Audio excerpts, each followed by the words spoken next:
Министерството за образование формираше интердисциплинарна комисија која работи на решавање на случајот со ученикот во основното Лазо Ангеловски во општината Аеродром, потврди Министерката за образование. Јаневска побара простор од неколку денови, укажувајќи на фактот дека на ваков начин се стигматизира детето во јавноста. Ве молам да дозволите неколку дена. Веќе работиме тимски, Министерството за образование, Министерството за здравство, Министерството за социјала, демографија и млади и го решаваме проблемот. Дозволете неколку дена да дојдеме до најсоодветното решение.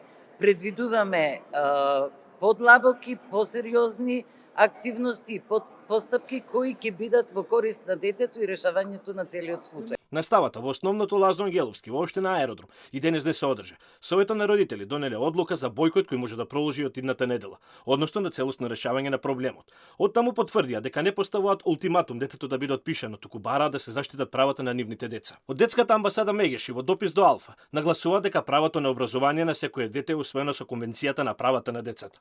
Оттаму нагласува дека треба да се пристапи кон целосен развој на менталните и физички способности на секој поединец, кој е дел од образовниот процес. За жал, училиштата се почесто стануваат мета на најразлични форми на негативни влијанија. Се поевидентни стануваат потребата и неопходноста од фокусирање на училиштата и целиот воспитно-образовен систем во насока на воспитување во чија основа ќе бидат вредностите на ненасилното однесување и промовирање спроведување на мирот во образованието.